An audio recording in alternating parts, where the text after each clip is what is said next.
Welcome to Copenhagen, where we're about to take a flight to Copenhagen. Yes, we'll be testing out SAS' first aircraft equipped with Starlink internet. Apparently the flight's going to be about 4 hours long. I have no real idea where we're heading or what we'll do, but probably some fun events planned. And we're also going to test out the SAS European Business Service while we're doing it. So let's go to the gate. Let's go. Welcome to SAS. SkyTeam departure, special flight 6261, bound to Copenhagen. You'll be back here in a few hours. We're more than happy to welcome you aboard this first SAS-equipped Airbus 320 Neo with a Starlink. We start priority boarding. I'd like to invite passengers in boarding group 0. You're welcome to board. Nice.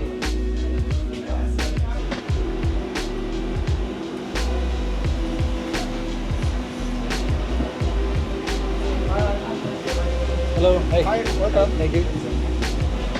Hey, thanks. Hey, how you doing? I didn't know you were going to be on board.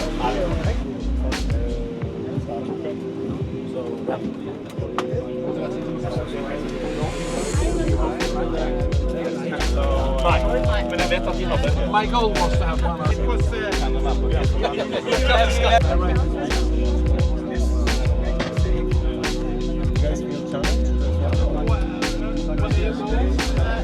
Good afternoon, everyone. My name is Rasmus Ilsjøs, and I'm the captain of the flight today.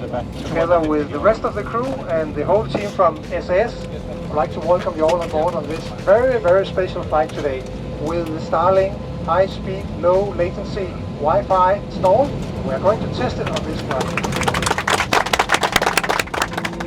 So 3 hours 45 minutes flying straight up toward the Arctic Circle before turning back around, which I guess makes sense. It takes a while to get up there, especially down here from Copenhagen. I'm used to going up there from Stockholm, which it's about an hour up to the Arctic Circle. A bit longer from down here, obviously. Should be an interesting one. Hopefully we get some nice views out the window while we're testing all our fancy fast internet.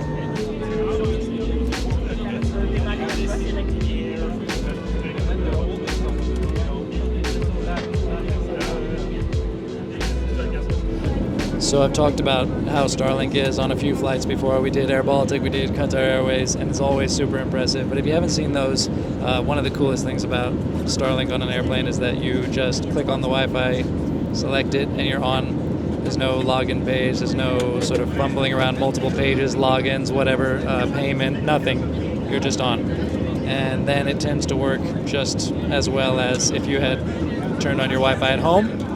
Not to mention that in some cases the speed might be even better depending on how your internet is at home.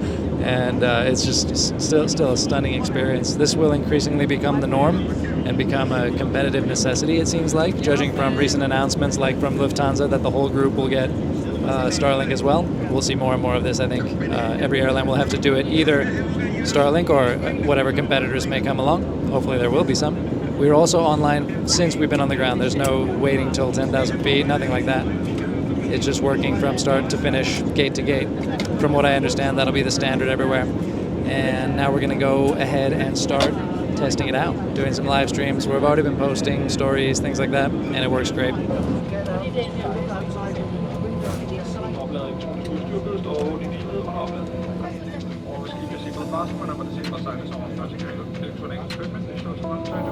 Segments 1, 2, 3, have tickets, and segments 5 to 6.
on SAS. Now, by May, June, we'll have about 60 aircraft up and running, and of course the rest of the fleet will roll out throughout the rest of the year, but already pretty cool to have by the summer a real portion of our aircraft.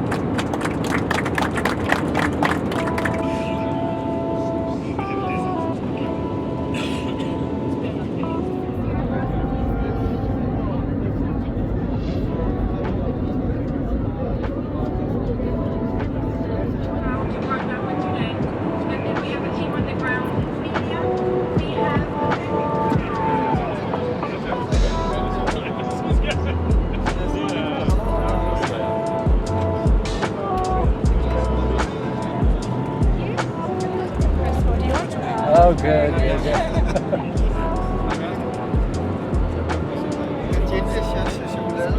Yeah, I'll take another one. Oh, and Dubai chocolate. Service starting off quite nicely with champagne, Dubai chocolate, and ginger shot.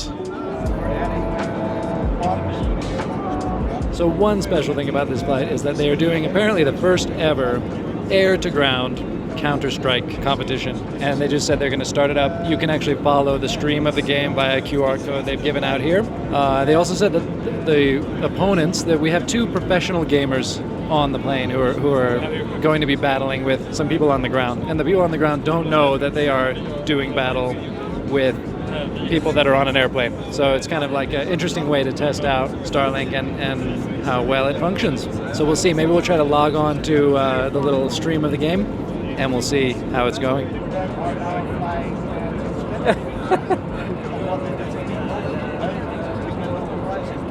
First of all, when I boarded the plane, I was lucky to be one of the first people boarding, and luckily I was able to do a speed test, and we were up somewhere just south of 400 megabits per second, which is super quick to be on an aircraft. Right now we are somewhere between 200 to 250, and it's amazing.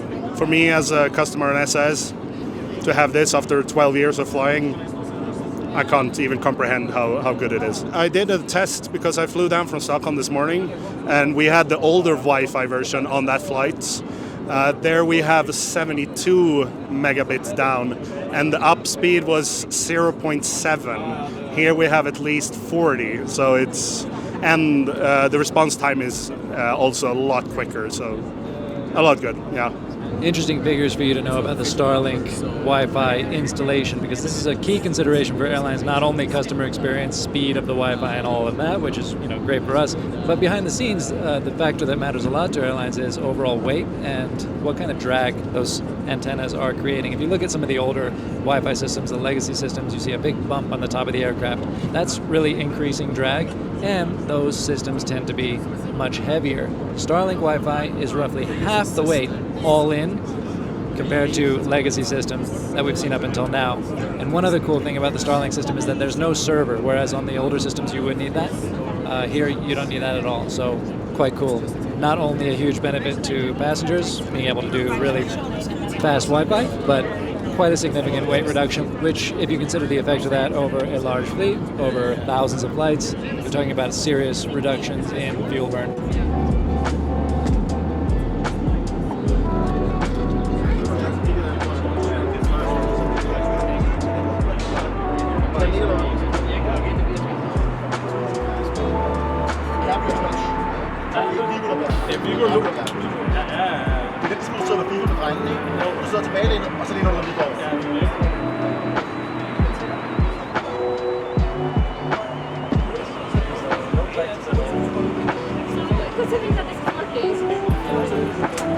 Thank you so much.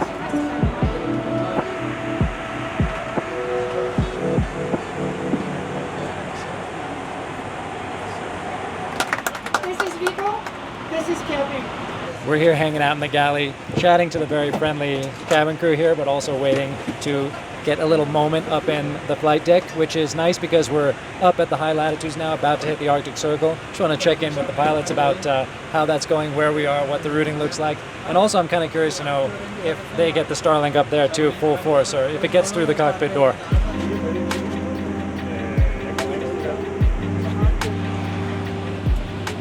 Hello, Hi. Hi. Gabriel. Rasmus. Hi. Yeah, and this is Sophia. She's Welcome. filming for me. Hi. And do you mind being in our little video? Is that okay? Hey, that's fine. Yeah, That's nice. fine. We thought you might have a nice view from up here. Yeah, Definitely. it's really nice. We just passed the Arctic Circle and now we're going southbound again. You see here we have Norway here to the right. We're still in Sweden and the Bay of Botnia. Nice. So we just went just above the Arctic Circle to make the turn. We just we followed it here, and the Arctic Circle is it's 66 north, 33. So we just passed that with a very little margin, and then we turn around and flying homebound now. Do you think we'll get some daylight back as we head south now, or is it already too late for that? Maybe a little bit. I think we can catch with the sun, but it will be a little longer. Yeah. So, And are you using the Starlink up here? Is it working? Yeah, I just tested it. Nice. It's really fast, really good. Yeah. Yeah, it's a huge step forward. Yeah. And we've been having questions about whether it's going to work on the polar routes. I've heard that maybe it does. Yeah, I'm not sure about it right now. We have this map from Starlink where you can see the areas where it's supposed to work. Yeah. So I'm not sure about that part yet. But does it change your life in terms of being able to access reliable, fast Wi-Fi as pilots? Yeah, we have Wi-Fi now, and we can connect to certain web pages to provide the information that we need to help us, check the weather, updates on the flight plan, etc. But this will be so much better. It's actually on all the time, so it's only switched off for maintenance purpose. So it's really a system that we don't interfere with. Only when we shut down the aircraft at the end of the day and we remove the power from the aircraft, then it will shut down. But otherwise, it will be on for the whole time. Right, so if you want to cut off everybody's video calls and live streams, you can just whack it out. Yeah. If you want to be unpopular, just hit that button. Yeah, thank you so much. That was fantastic. You're welcome. Yeah. So when will be the landing? It's like scheduled. Yeah, we'll be a little late because we had some delay on the ground. So right now it will be 5 minutes to 5 local time. So, but we'll see. Maybe we'll get a little shortcut when we approach Copenhagen. We already got a shortcut now. Direct Arno. That's the entry point from this sector towards Copenhagen. And you can see we have 603 miles down there, so quite a long direct. That's quite unusual actually, that we get directs like this, but it's a special flight. Max? Den laver jo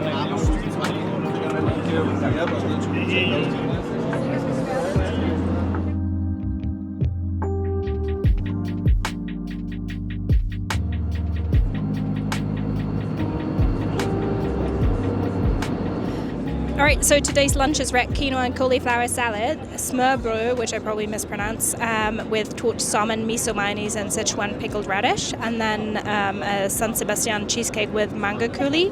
And when we were up in the galley earlier, the flight attendant told us that this is a meal concept that's served on flights about an hour long, even though we're on a 4-hour flight today, because there's a lot of things happening. They decided to serve like a shorter meal concept. Taste test.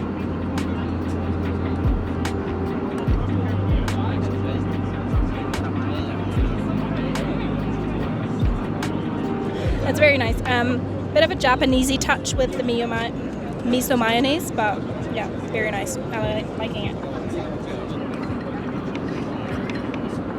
All right, it's dark now. We basically flew up to the darkness and never kind of got the light back. We have a beautiful sunset, actually, sort of post-sunset out the starboard side here toward the west, and we are quickly leading our approach into Copenhagen. Amazing, almost a 4-hour flight up to the Arctic Circle and back down, and it went by so Okay, fast. everyone, as you just heard, we are about to land. It's very loud. Thank you to everyone who has participated today. You have been the most amazing crowd, and I will say secretly, I am very happy of how well the connections have been on this flight. So thank you very much. I've been on a lot of clapping planes. Have you? Yeah. This flight went by super fast between live streaming and testing all the fun you can have with such bandwidth on a plane. These Starlink flights are always quite fun, and it's something I'm really looking forward to having sort of in day-to-day flying SAS now. 60 aircraft to have it by June, so it should become the norm pretty quickly. These retrofits to put in the Starlink antennas take about 6 to 8 hours. So that's one reason why airlines are able to do this so fast. And I think we're going to see more and more of this at every airline, whether it's Starlink or competitors. It's going to increasingly become a competitive edge that is necessary. People will come to expect it because it's so much better than the existing, even faster satellite internet on planes. So yeah, cool to get to test it out for a while and to do a little test of some of the Euro business service items, food. It was all really good. Really cool, nice people on board. The crew were amazing, and cool to see up in the flight deck. That little Starlink button, very special.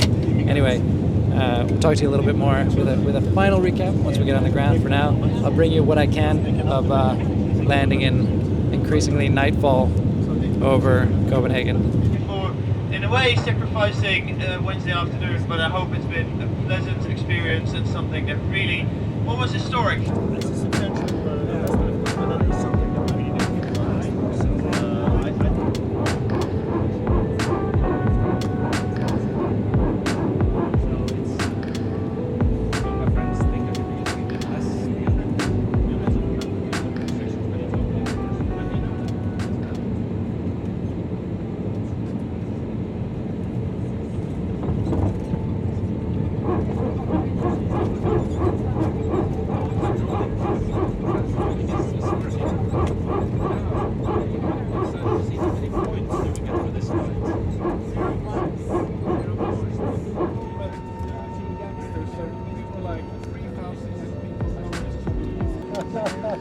So I wasn't, and I never, how come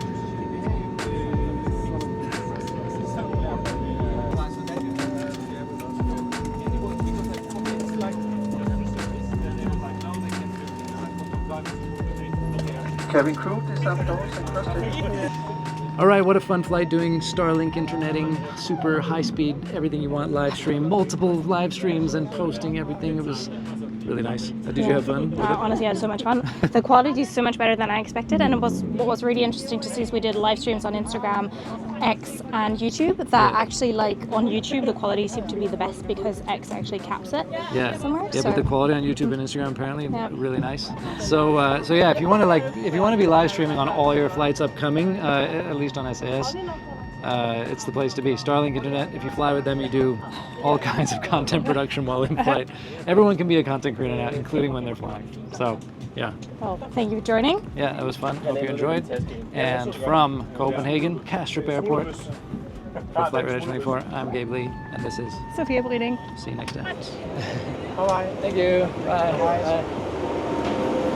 And here, do you want to be on the video? We get so many questions. Who you are? Is it okay if you do a short introduction? All right. But then we this descent started and it wasn't time for it. It was so quick when they were like, 12 minutes to landing, and we were like, oh, yeah. I had a meeting with the office at I between saw 2 that. and 3 o'clock, 1 hour, and nothing. It was perfect. No problems at all. Yeah, I saw that you were logged in. So, yeah. So how is it for you when you as the creator of one of the most loved platforms? Is it for you a very special feeling when people walk up to you and are like? Yeah, it's nice. I like it. Yeah, it's nice. Really nice to see the happy faces and the people use it and they like it. Yeah. It's fun. Seriously, the kind of love that people have for Flight Radar is really impressive. Literally everywhere. Yeah. You know, I'm everywhere all the time. It's always Flight Radar.